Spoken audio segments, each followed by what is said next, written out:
नमस्कार दोस्तों, जैसा कि आपको पता होगा ऑपरेशन गंगा चलाया गया है ताकि हमारे जो भारतीय हैं यूक्रेन में उनको वहां से कैसे भी वापस निकाल कर लाया जाए। तो ज्यादातर अगर आप देखोगे तो जो पूरा ऑपरेशन है काफी हद तक सक्सेस रहा है, बहुत से लोगों को लाया जा चुका है। लेकिन जो सबसे बड़ी प्रॉब्लम इस समय आ रही है और जो कि काफी बड़ा ट्रबल हो सकता है वो है 700 भारतीय। जी हाँ, ज्यादातर उसमें आपको स्टूडेंट्स मिलेंगे। 700 इंडियन स्टूडेंट्स जो हैं वो यूक्रेन के सुमी में फंसे हुए हैं अभी भी, और वहां पर जो सिचुएशन है, हालात हैं, बहुत ज्यादा खराब हैं। तो उसको हम डिटेल से समझने की कोशिश करेंगे, लेकिन यहां पर आपको कई तरह के हेडलाइंस मिल जाएंगे। अब देखिए, यहां पर बताया जा रहा है कि जो बच्चे हैं उनको जो स्नो है, जो बर्फ है, उसको पिघलाकर उसमें से पानी पीना पड़ रहा है। इसके अलावा यहां पर बोला गया है कई सारे इंडियंस के द्वारा कि अगर हमें कुछ भी होता है वहां पर तो भारतीय सरकार वहां पे जिम्मेदार होगी। तो इसके अंदर मैं आपको डिटेल से बताऊंगा सिचुएशन क्या है, सरकार क्या कर रही है, इसको लेकर काफी कुछ जानने को है। लेकिन उसके पहले ध्यान रखिएगा, अब आप कोई भी कोर्स परचेज कर सकते हैं स्टडी IQ पर किसी भी एग्जाम के लिए, और जो कोड आपको इस्तेमाल करना है दैट इज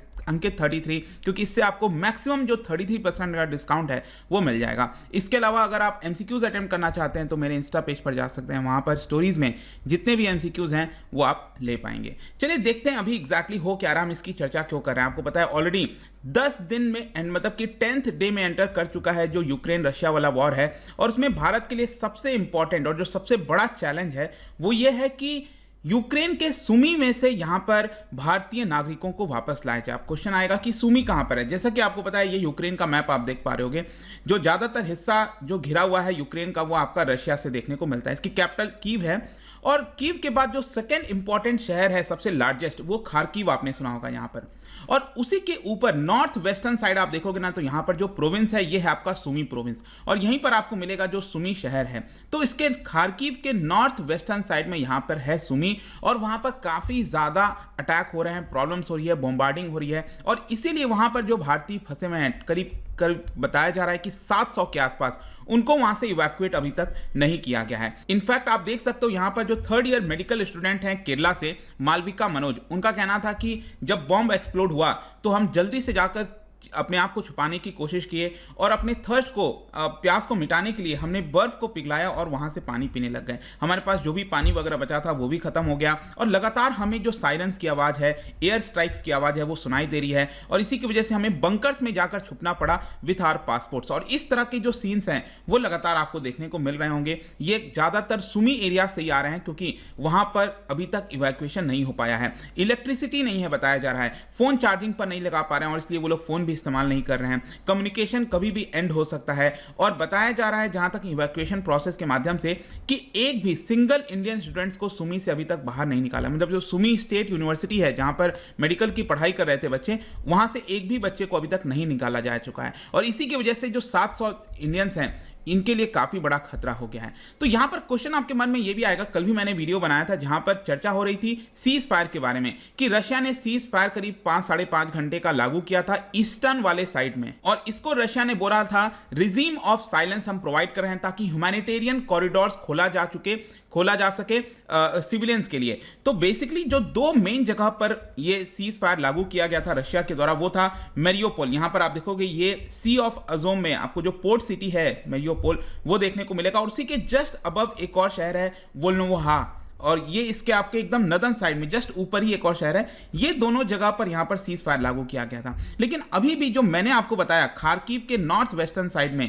यहां पर जो बॉम्बार्डिंग वगैरह थी वो भी जारी था। इनफैक्ट जब ये सीज फायर लागू किया गया तो लगा कि हो सकता है कि शायद पूरे रीजन के अंदर यहां पर टेंशन थोड़ा कम हो जाएगा, और इंडियन स्टूडेंट जहां जहां पर भी फंसे हुए हैं उन सभी को वापस निकाल लिया जाएगा। लेकिन यूक्रेन का यह कहना था कि सीज फायर के जस्ट बाद ही रशिया ने उसका वॉयलेशंस कर दिया, और यहां पर जो शेलिंग्स वगैरह थी, बॉम्बार्डिंग था, उसको वहां पर जारी रखा। और इसके अलावा आप देख सकते हो Russia continues to launch missiles, bomb strike, ऐसा यहां पर कहना था कि अलग अलग शहरों में किया गया है। तो अब क्वेश्चन ये आता है कि जो इंडियन स्टूडेंट्स हैं क्या उनको वहां से निकाला गया कि नहीं निकाला गया। देखिए कल जो सीज फायर हुआ था उसमें इंडियन स्टूडेंट्स को नहीं निकाला जा सका, और इसीलिए सबसे बड़ा यहां पर टेंशन हो रखा है कि कैसे उनको वहां से बाहर निकाला जाए। बेसिकली क्या है ना कि ये जो एरिया मैंने आपको बताया जो ईस्टर्न साइड में इंडियन स्टूडेंट्स फंसे हुए हैं, तो कोशिश ये जारी थी कि वहां से अगर ह्यूमैनिटेरियन कॉरिडोर बनाकर रशिया में उनको लाया जा सके, और रशिया से फिर उनको भारतीय काफी सेफली लाया जा सकता है। लेकिन प्रॉब्लम क्या था कि वो वहां से रशिया की तरफ जा नहीं पा रहे थे, कई लोगों का यह कहना था कि वो वेस्टर्न साइड में जाने की कोशिश कर रहे थे और वो सक्सेस भी हुए, कई लोग कि वहां से वेस्टर्न साइड में जो जा रहे थे वो सक्सेस हो पाए। लेकिन ये थोड़ा सा जो डिस्टेंस है ना, करीब बताया जा रहा है रशियन बॉर्डर से 65 किलोमीटर की ही दूरी है, कोई ज़्यादा नहीं है, लेकिन वहां तक भी वो लोग नहीं पहुंच पा रहे हैं। तो ये सबसे बड़ा प्रॉब्लम देखने को मिल रहा है। क्वेश्चन ये आएगा कि यूक्रेन में कितने इंडियंस बचे हुए हैं। देखिए, जो स्पोक्स पर्सन है मिनिस्ट्री ऑफ एक्सटर्नल अफेयर्स के अरविंदम बागची, उनका कहना था कि अभी बहुत ज़्यादा इंडियन स्टूडेंट्स नहीं हैं, ज़्यादातर स्टूडेंट्स को निकाला जा चुका है। उनका पहले कहना था कि एक तो सुमी हो गया, मैंने आपको बताया, और दूसरा खार्किव के पास ही यहाँ पर एक गांव है, खार्किव के पास ही, वहां पर कुछ 200-250 स्टूडेंट जो है वो फंसे हुए थे। लेकिन यूक्रेन जो एम्बेसी है यूक्रेन के अंदर, भारतीय एम्बेसी यूक्रेन के अंदर, उनका कहना था कि वहां से भी हमने बच्चों को निकाल लिया है। तो मेन अब जो प्रॉब्लम, जो बच्चे बचे हुए हैं, वो आपको सुमी में देखने को मिलेगा। और इसके अलावा लास्ट 24 आवर्स में 15 फ्लाइट्स के माध्यम से 2900 लोगों को बचाया गया है।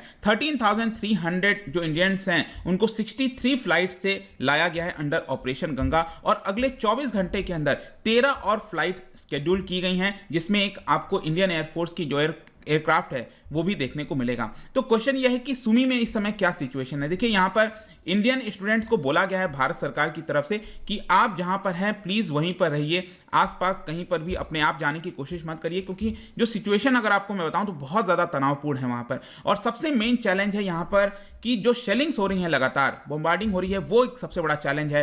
ट्रांसपोर्टेशन के ऑप्शंस काफी कम है।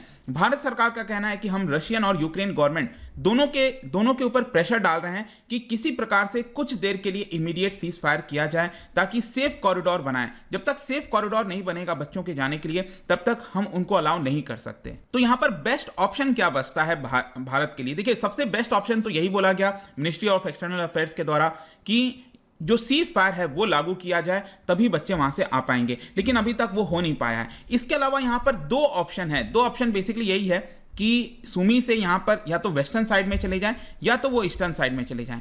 तो अरविंदम बागची यही कह रहे थे कि हमें कोई वो नहीं है कि हम, ऐसा नहीं कि हम एक ही ऑप्शंस को लेकर चल रहे हैं, हमें जैसे ही दोनों में से कोई भी ऑप्शंस लगेगा बेस्ट, वो हम तुरंत लागू कर देंगे। लेकिन वो डिपेंड करेगा कि ट्रांसपोर्टेशन ऑप्शंस कैसा मिलता है, लॉजिस्टिक अरेंजमेंट हो पाते हैं कि नहीं हो पाते हैं। क्योंकि रशिया ने तो कहा था कि अगर आप हमारे इस रीजन तक आ जाओगे तो फिर हम यहां पर चीजें काफी आसान कर देंगे और वहां से भारत भेज देंगे। लेकिन प्रॉब्लम यहां पर वही है कि वहां से बच्चे आ नहीं पा रहे हैं, रशियन बॉर्डर तक पहुंच ही नहीं पा रहे हैं, इतनी ज्यादा वहां पर जो वॉर है वो चल रहा है। लेकिन एक बात अच्छा है इसमें, यहां पर मिनिस्ट्री ऑफ एक्सटर्नल अफेयर्स का कहना था कि एक बात इसमें अच्छा है कि सुमी में जितने भी भारतीय हैं वो कंसंट्रेटेड है। ऐसा नहीं है कि कोई 10 लोग इधर है, 15 लोग इधर हैं, मतलब कि एकजुट में एक साथ हैं वो लोग, मतलब एक या दो लोकेशंस पर ही वहां पर हैं, और टोटल मिलाकर 700 हैं। तो अल्टीमेट यहां पर प्रायोरिटी यही है इस समय सबसे ज्यादा कि उनको वहां से हम बाहर लेकर आएंगे। Let's hope for the best, और यहां पर आशा करते हैं कि जल्दी से जो 700 इंडियंस हैं वो भारत आ सकें, और बहुत जल्दी एक अच्छी खबर सुनने को हमें मिल सकती है। तो जाने से पहले एक इंटरेस्टिंग क्वेश्चन, क्योंकि हम यूरोप वगैरह की बात कर रहे हैं यहां पर, तो यूरोप में कुछ कंट्रीज हैं जिसको कहा जाता है लो कंट्रीज। लो कंट्रीज इसलिए कहा जाता है क्योंकि उनका जो एरिया है ना वो सी लेवल के थोड़ा सा नीचे आता है, या फिर सी लेवल के थोड़ा सा ऊपर आता है, मतलब काफी लो एरियाज में आते हैं सी लेवल से अगर हम कंपेयर करें। तो आपको बताना है कि इन तीन में से कौन सा कंट्रीज जो है वो लो कंट्रीज में आते हैं, ये बताना है। इसका राइट आंसर आपको पता ही है, मेरे इंस्टाग्राम पर तो मिलेगा ही, वहां पर अगर आप नहीं हो कोई बात नहीं, आप टेलीग्राम से भी इसका राइट आंसर ले सकते हैं। बाकी मैं कई सारे जो एमसीक्यूज वगैरह वो यहाँ पर स्टोरीज में डालता रहता हूँ। बाकी अगर आपको पीडीएफ चाहिए तो टेलीग्राम पर आइए, अलग अलग सोशल मीडिया पर भी आप जुड़ पाएंगे। और जैसा मैंने बताया, कोई भी कोर्स अगर आप लेते हैं, यूज दैट कोड अंकित33, क्योंकि यहाँ पर आपको मैक्सिमम डिस्काउंट मिलता है। होप की वीडियो आपको पसंद आया होगा। मिलता हूं आपसे next time. Till then, thank you very much, see you soon.